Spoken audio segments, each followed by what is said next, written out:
Well, hello, welcome again to a reading through of the Homeric Hymn to Apollo. And as I mentioned before, I won't always read out every line, I'll just translate as we go, and you should be having a look at a commentary as well. I'm just going to translate the Greek as it turns up here. So in the previous line, we got up to line 30. In the previous section there, it read, having set out from there, you rule all men or mortals. We now get a rather long list of places, and the places listed are designed to show the extent of Leto's wanderings around the Aegean. They may all include many, but not all the places famous for the worship of Apollo. There's a good map in Richardson's edition of this, and you'll see there the places are listed in roughly a circular order, moving from Crete around eventually to Delos.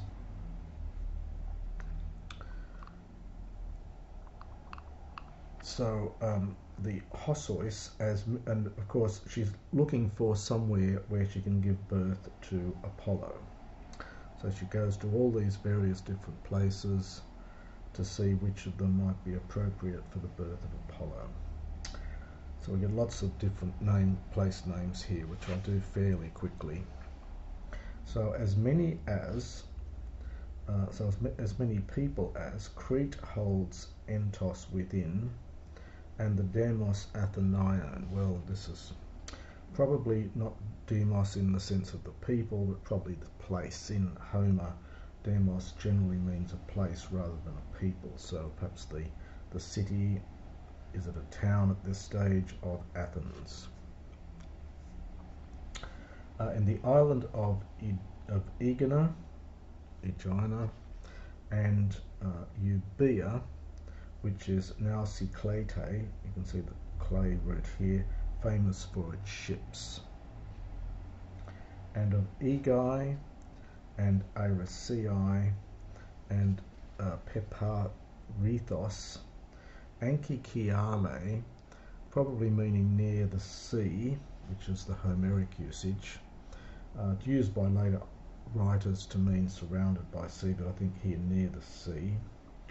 Thracian Athos, this is the Athos where now large numbers of Orthodox monks live. So it's Thracian Athos, and the high peaks, Carena, of Pelion, and of Thracian Samos, and the Skioenta from Skioais. These are the shadowy mountains of Ida,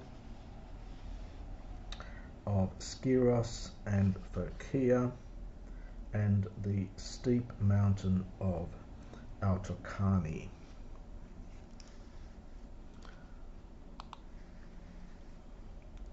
Well-built Imbros, and Lemnos, which is Amycaloessa. Again, a funny word. The meaning is slightly obscure, I believe. The word only occurs here and once in the Iliad in 24:753. It means something like smoky or misty Lemnos. And in Agathea, holy Lesbos, and the Eidos, well, the seat, perhaps home, of Macar, the son of Iolion. Macar simply means the blessed one, and he was the legendary founder of Lesbos. And Chios, which lies in the sea and is something like the richest of the islands, perhaps brightest of the islands. I think Leperos has a range of meanings. Perhaps something like the richest of islands. And Pipeleos Mimas, Pipelois craggy, Mimas, and the high peaks of Korikos. Now, Mimas and Korikos are mountains opposite Chios. And Agla Ersa gleaming, Claros. This is generally in Homer, this epithet's used mainly of Olympus, and here it's a different place, Claros. And the steep mountain of Isagia. And watery Samos. Why is it watery? Well, perhaps because of the abundance of streams. Some rendered well-watered Samos. And the steep peaks of Mycale, Miletus, and Kos. Kos is that island that's opposite modern-day Turkey. Polis, the city of the Meropian men. The Meropes were regarded as the ancient inhabitants of the island of Kos. Kaiknidos and steep Knidos and windy, you can see the Anamos root here, windy Carpathos, Naxos and Paros, and rocky Rhenea.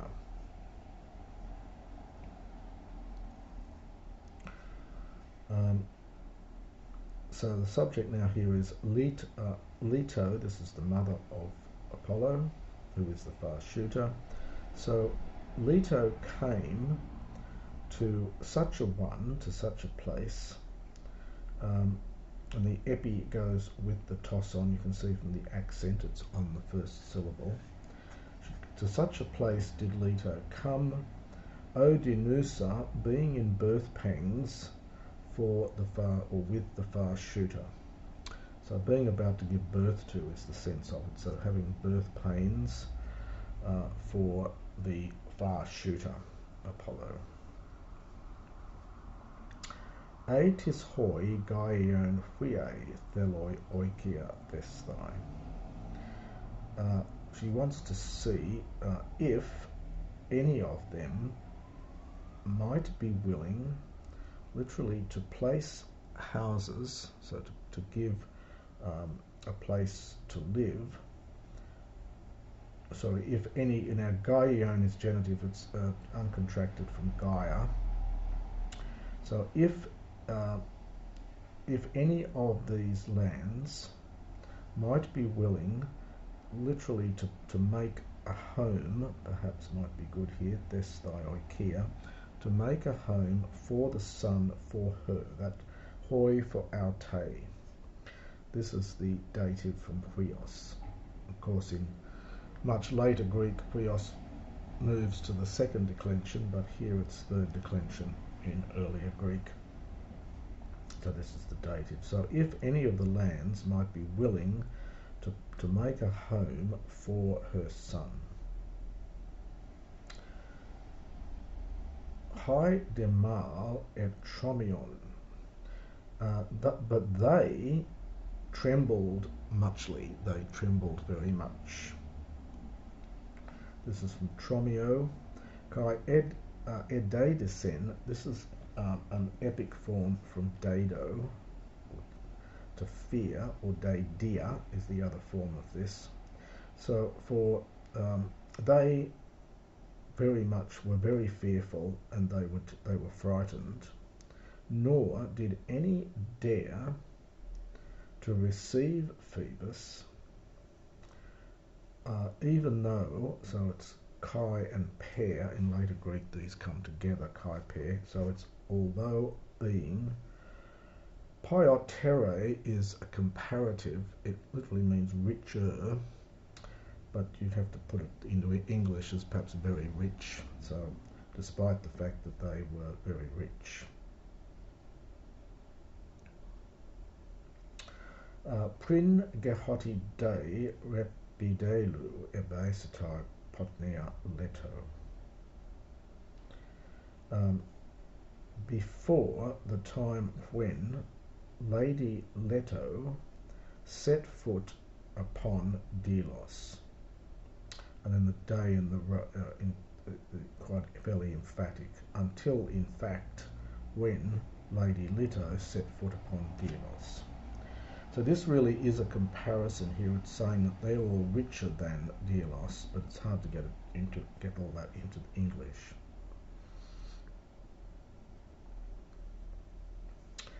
Kaimin, and this is from An Iramai, to ask, and she asking it, that's Delos, she addressed Delos with winged words. O Delos, for if you might be willing, this is an octative with ke for an, if you might be willing to be a hedos, translate this really as a home, for my son, that's the genitive of the third declension now, Phoebus Apollo, and to place within a rich neon, a rich temple. So it's sort of it's almost a would that you might be willing for Agar. So I think it's probably would that here. So Delos, would that you might be willing to be a home for my son Phoebus Apollo, and to place within a rich temple. It's not really a question, but a kind of almost a wish. Alos do tisseo poth hapsatai, for no one else ever haptamai, touch from haptamai, will touch you. It takes a genitive. Seof for sue, for no one else will touch you, that is, lay hands upon you or cause trouble to you, nor will it escape your notice. This is the future from Lanthanamai. Nor will it escape your notice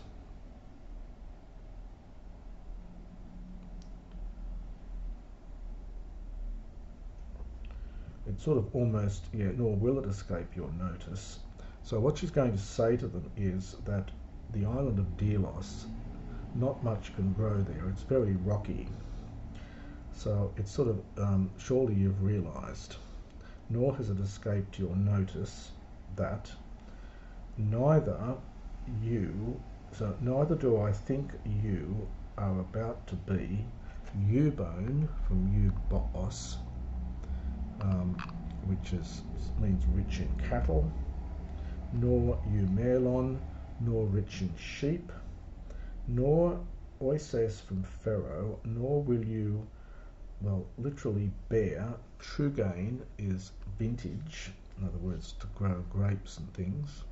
So nor will you have vintage, nor will you have grapes.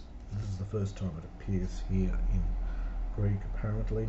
Nor will you grow accordingly, if you want to translate the ara, literally 10,000 plants, so many plants.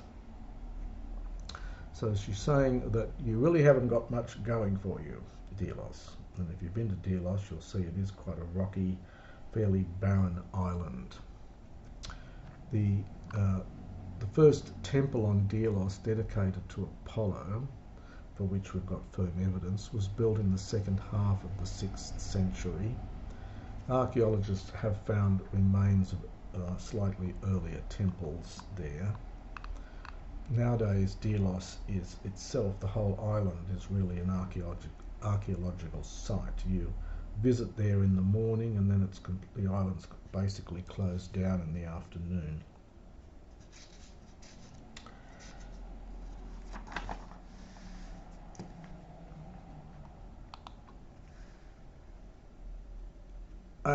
Now in my text here, if I look very, very carefully, there's a circumflex over the breathing here, which it shouldn't be. It's just A with a breathing and no accent. So it is A for epsilon iota if. And the other thing I noticed in the Oxford Classical text, I've left the iota out here as well. So no, there seem to be 2 typos in this line. The other editions of this have both just this plain breathing here and do the iota subscript or possibly adscript. And so for if, now this is a subjunctive from the verb to be. So if you were to have, care, a temple of vast working Apollo, all men, now aginio is an ionic form of ago. You'll see it in Homer and you'll see it in Herodotus as well. So all men, having gathered them here, they will bring hecatombs toi to you. And always the kinese aspetos. Aspetos means boundless. So boundless kinese. Kinese is it's the smell of burnt offerings. So always the savour of burnt offerings and iso will dart up continual, and the demu is fat here. So the boundless savour of fat will dart up continually for you. Bosqueses. This line is rather odd here, and the rest of this line seems to be somewhat either confused or possibly corrupt here. The sense of it is, you will feed from Boscio, for you will feed, so those who hold you. In other words, if it means anything, it must mean something like those who dwell in you, they will feed from a foreign hand. In other words, any inhabitants that you have that live within you, that hold you, they will feed from a foreign hand, that is from others coming there, since u de pia, there is no, pia something like rich, there is no rich soil for you,